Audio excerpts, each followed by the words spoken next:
എല്ലാ സുഹൃത്തുക്കളെയും ലൈഫ് വിഷനിലേക്ക് ഒരിക്കൽ കൂടി സ്വാഗതം ചെയ്യുന്നു. ഇന്നത്തെ വീഡിയോ ജനാധിപത്യത്തിൻ്റെ മാഹാത്മ്യത്തെക്കുറിച്ചാണ്. മനസ്സിലാക്കേണ്ടത്, ഇതിൽ രണ്ട് രാജ്യങ്ങളെക്കുറിച്ചാണ് നാം ഇന്ന് പറയുക. ഒന്ന് അമേരിക്ക, രണ്ടാമത് ഇന്ത്യ.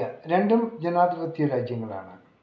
ഇപ്പോൾ അമേരിക്കയിൽ സംഭവിച്ചത്, അവിടുത്തെ പ്രസിഡൻറ്റ് ഡൊണാൾഡ് ട്രംപ് ഒരു പുതിയ നിയമം അമെൻമെൻറ്റ് ചെയ്യാൻ ശ്രമിക്കുകയായിരുന്നു. അവസാനം അത് കോടതി അതിനെ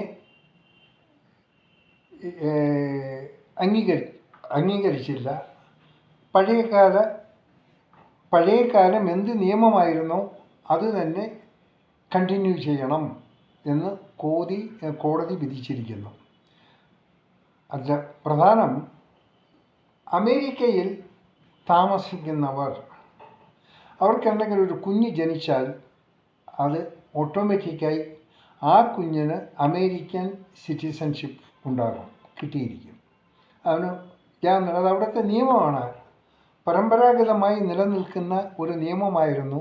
ആ നിയമത്തെ അട്ടിമറിച്ച് പുതിയൊരു നിയമം അവിടുത്തെ നിയുക്ത പ്രസിഡന്റ് ട്രംപ് കൊണ്ടുവന്നെങ്കിലും അത് കോടതി തടഞ്ഞു. അതിനെതിരായിട്ട് ആൾക്കാർ അപ്പീൽ പോയി.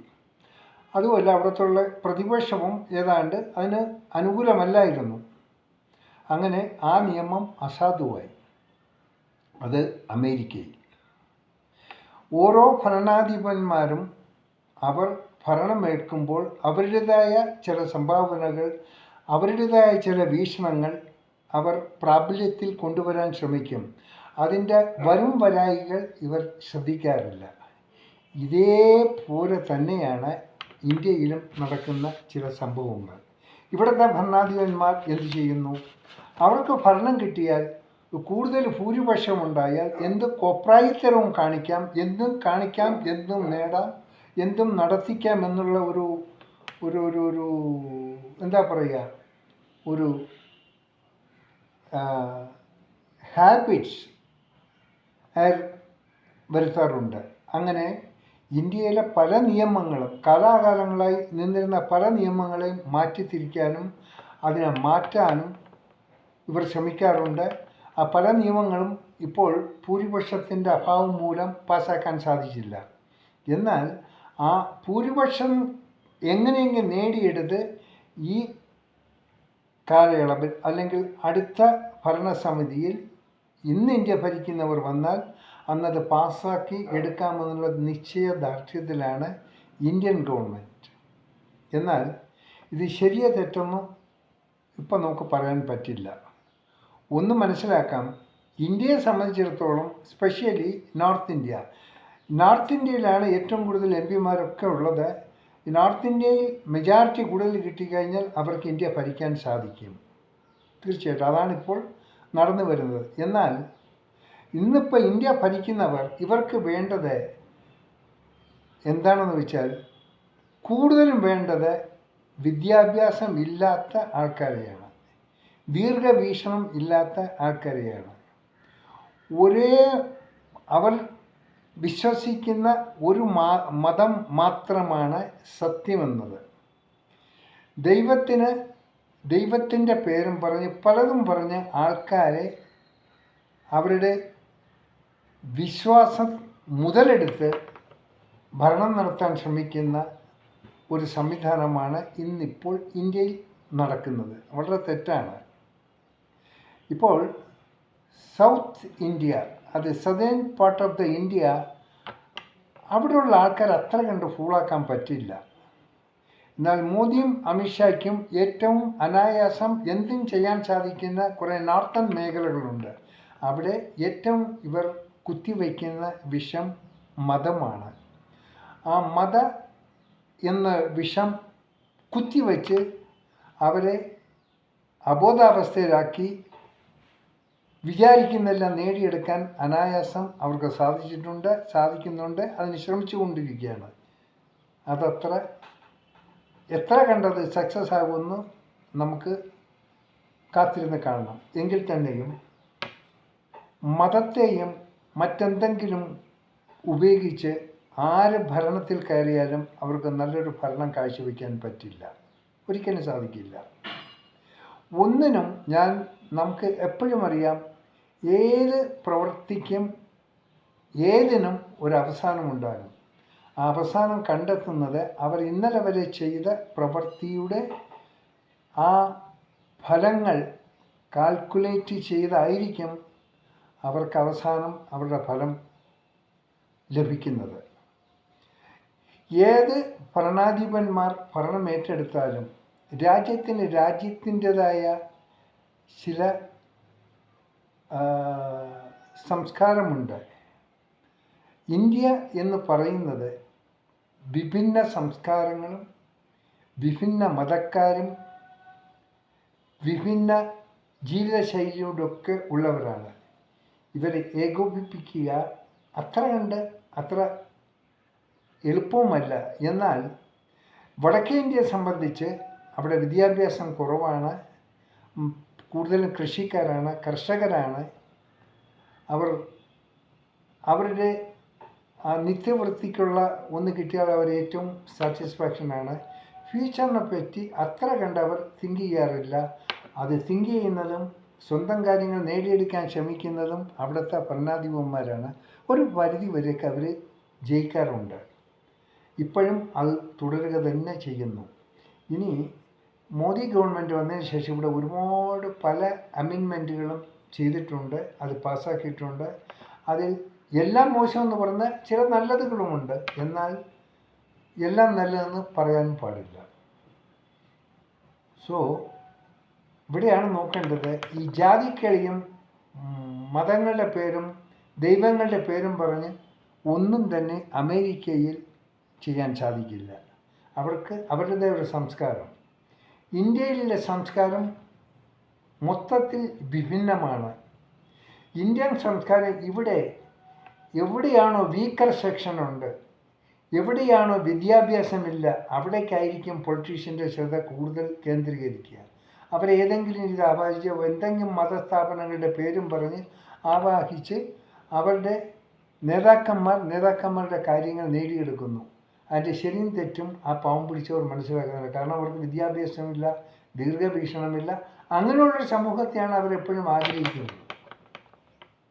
അത് ആരോഗ്യപരമായ നല്ലൊരു കാര്യമല്ല, വളരെ മോശമായൊരു കാര്യമാണ്. ഇനി ആര് എന്ത് ഭരിച്ചു കഴിഞ്ഞാൽ തന്നെയും ആ ഭരണം എല്ലാ കാലവും നിലനിൽക്കില്ല. അതിനും കാണും ഒരു ആപ്പോസിഷനും, അതിനും കാണും ഒരു മാറ്റം. ഇവിടെ ഭരണപക്ഷത്തിലിരിക്കുന്നവർ അവരെ എതിർക്കുന്നത് പ്രതിപക്ഷമാണ്. പ്രതിപക്ഷം എത്ര എതിർത്താലും അതിൽ സത്യമോ അസത്യമായ കാര്യങ്ങൾ അതിനെ ക്ലാരിറ്റിയോടെ കാണിക്കാനും അതിന് നല്ലൊരു ജഡ്ജ്മെൻറ്റ് ചെയ്യാനുമുള്ള സാഹചര്യം ഇന്ത്യയിൽ ചില ഭാഗങ്ങളിൽ നിന്നും ഉണ്ടാകാറാണ്, ചില ഏജൻസികളിൽ നിന്നും ഉണ്ടാകാറുണ്ട്. ഇന്ത്യയിലെ ഭരണം ഇന്ത്യ ആര് ഭരിക്കുന്നോ അവർ വിചാരിക്കുന്നതേ ഇവിടെ നടത്തിയെടുക്കാൻ പറ്റൂ, അതല്ലാതെ പ്രതിപക്ഷം വിചാരിക്കുന്നത് നടത്തിയെടുക്കാൻ പറ്റില്ല. ഇത് ഇന്ത്യയിലാണെങ്കിൽ അമേരിക്കയിൽ ഇങ്ങനൊന്നുമില്ല. അമേരിക്കയിൽ കാര്യങ്ങൾ തികച്ചും വ്യത്യസ്തമാണ്. അവിടെ രാമനും സീതയും ഒന്നുമില്ല, അവിടെ ജാതിക്കടിയും ഇല്ല, അവിടെ വിദ്യാഭ്യാസം അങ്ങനൊന്നുമില്ല. അവരുടേതായ ഒരു ദീർഘദൃഷ്ടിയുണ്ട്. അവരുടെ അഭിപ്രായം അവർക്ക് രേഖപ്പെടുത്താം. തെറ്റുണ്ടായിരുന്നാൽ അവരപ്പോൾ ചൂണ്ടിക്കാണിക്കും. അത് പ്രതിപക്ഷവും ഭരണപക്ഷവും ഭരണപക്ഷത്തിലുള്ളവരും അവർ ചൂണ്ടിക്കാണിക്കും. ഇപ്പോൾ തന്നെ ഇറാൻ വാറിൽ അവിടെ ഭരണപക്ഷത്തിലുള്ളവർ തന്നെ ട്രംപിൻ്റെ അഗസ്റ്റായിട്ട് അഭിപ്രായങ്ങൾ പറഞ്ഞു, അവരുടെ പ്രതിഷേധം രേഖപ്പെടുത്തി. അതിലൊരു പരിധിവരെ ട്രംപ് ശരിക്കും യഥാർത്ഥത്തിൽ അമേരിക്കൻ ഗവൺമെൻറ്റിൻ്റെ മുന്നിലും യുദ്ധത്തിലും തോറ്റിരിക്കുകയാണ്. കാരണം ട്രംപിൻ്റെ ഒരു യാതൊരു ആലോചനയുമില്ലാതുള്ള ഒരൊറ്റ എടുത്തുചാട്ടം യുദ്ധത്തിൽ. ഇപ്പോൾ എല്ലാം ശരിയാക്കാം, ഒന്നും ശരിയായില്ല. ഇറാൻ അവർക്കൊന്നും ചെയ്യാൻ പറ്റിയില്ല. ഏതും ചെയ്യാമായിരുന്നു സമാധാനപരമായി, നയപരമായി. ഇത് രണ്ടും ട്രംപിനില്ല. ട്രംപ് എന്താണെന്നുള്ള ഒരു മൂഢവിശ്വാസം ട്രംപിനെ തകർത്ത് കളഞ്ഞു, തകർത്തുകൊണ്ടേയിരിക്കുന്നു. നന്നായാൽ കൊള്ളാം. അതുപോലെ തന്നെയാണ് ഇന്ത്യയുടെ ഭരണവും നല്ലതാണ്, ഒക്കെ കുഴപ്പമില്ല. പക്ഷെ എന്തെങ്കിലും ഏതെങ്കിലും കാട്ടിക്കൂടെ എവിടെയെങ്കിലും വല്ല എയർ സ്ട്രൈക്കും മറ്റതും എന്തൊക്കെ കാണിച്ചിട്ടുണ്ട്, ഒരു ഗിമിക്സും കാണിച്ചുകൊണ്ട് ആൾക്കാരെ എന്തോ ആണെന്ന് പറഞ്ഞ് കേൾപ്പിക്കുന്ന രീതിയിലുള്ള ചില പ്രവർത്തനങ്ങൾ ചില ഭാഗങ്ങളിൽ തെറ്റിപ്പോകാറുണ്ട്. ആയതിനാൽ നാം എല്ലാം ചിന്തിക്കേണ്ടത് നമ്മുടെ ഭരണാധിപന്മാർ ഏത് രീതിയിലാണ് ജനത്തെ സ്നേഹിക്കുന്നത്. അവരുടെ പാർട്ടിക്ക് വേണ്ടിയാണോ അത് മൊത്തം ജനങ്ങൾക്ക് വേണ്ടിയാണോ എന്നുള്ളൊരു വീക്ഷണം അവരിൽ ഉണ്ടായിരിക്കണം. പ്രതിപക്ഷമായിരുന്നാലും ഭരണപക്ഷമെല്ലാം അവരെ കാണേണ്ട ഒരേ ലെവലിൽ കാണണം. പ്രതിപക്ഷത്തെ തകർത്ത് എപ്പോഴും നമ്മൾ തന്നെ ഈ സാമ്രാജ്യം നമ്മുടെ ഉള്ളിൽ തന്നെ ആയിരിക്കണം എന്നുള്ള ആ ഒരു ധാരണ തെറ്റാണ്. നാം നല്ല രീതിയിൽ ഭരണം നടത്തിയാൽ നമുക്ക് നല്ല റിസൾട്ട് കിട്ടും. അധാർമികത ഇല്ലാത്തൊരു ഭരണം ആണ് കാഴ്ചവെക്കുന്നെങ്കിൽ അവിടെ നമ്മൾ വീണടിയും. ഇതാണ് വേണ്ടത്. എപ്പോഴും നമ്മൾ അഭിപ്രായം തേടേണ്ടത്, എപ്പോഴും നമ്മൾ ശ്രദ്ധിക്കേണ്ടത് വിദ്യാഭ്യാസമുള്ള ഭാഗത്തും വിദ്യാഭ്യാസമുള്ളവരോടുമായിരിക്കും. കാരണം പാവം പിടിച്ച് വിദ്യാഭ്യാസം ഇല്ലാത്തവർ അവരോടൊന്നും നേരില്ല, അവർക്കൊന്നും അഭിപ്രായം പറയാൻ പറ്റില്ല. അവർക്കെന്തെങ്കിലും മതത്തിൻ്റെ എന്തെങ്കിലും പേര് പറഞ്ഞാൽ അവർക്കത് അത്രയേ ഉള്ളൂ. അതിൽ കൂടുതൽ അവർ ചിന്തിക്കുന്നവരല്ല. അവരെ ഒരു ഓപ്പർച്യൂണിസ്റ്റുകളാക്കി മാറ്റിയെടുത്ത് ഭരണം നിലനിർത്താൻ ആര് ശ്രമിച്ചാലും ആ ഭരണം വലിയ നാൾ നിലനിൽക്കില്ല. ഭരണാധിപന്മാർ ഒന്ന് ചിന്തിച്ചാൽ നന്നായിരിക്കും. പ്രത്യേകിച്ച് ഇന്ത്യയിൽ നമുക്ക് ഏറ്റവും ദുഃഖകരമായൊരു മാത്രം നാം ഏറ്റവും കൂടുതൽ മോശമായി ചിത്രീകരിക്കുന്ന, ഏറ്റവും വെറുക്കപ്പെട്ട നമ്മുടെ അയൽരാജ്യമായ പാകിസ്ഥാൻ ഒരു വിവരമില്ല. അവിടെ എപ്പോഴും നോക്കിയാലും തീവ്രവാദവും ആൾക്കാർ വെടിവെപ്പും ചാവേറുകൾ ആക്രമണം ഉണ്ടെങ്കിൽ തന്നെയും അവർ റെപ്രസെൻറ്റേറ്റ് ചെയ്യുന്നത്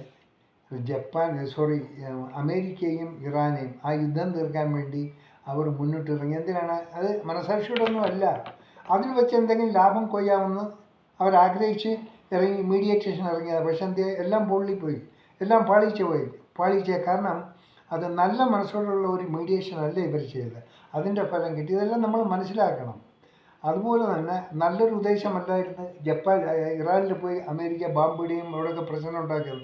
അത് നല്ല ഒരു പ്രവണത അല്ല. അതിൻ്റെ ഫലം ഇപ്പോൾ അമേരിക്ക അനുഭവിച്ചുകൊണ്ടിരിക്കുന്നു, ട്രംപ് അനുഭവിച്ചുകൊണ്ടിരിക്കുന്നു. ട്രംപിന് മുമ്പുള്ള ജനപ്രീതി ഇപ്പോൾ ഇടിഞ്ഞിടിഞ്ഞ് വീണ്ടുകൊണ്ടിരിക്കുകയാണ്. അതുകൊണ്ട് നാം ഇതെല്ലാം മനസ്സിലാക്കേണ്ട ഒരു കാര്യമാണ്. ആരെന്ത് ചെയ്താലും അത് ഫലം നമുക്ക് തിരിച്ചടിക്കും. കാണാൻ വീണ്ടും മറ്റൊരു വീഡിയോയിലൂടെ. Thank you.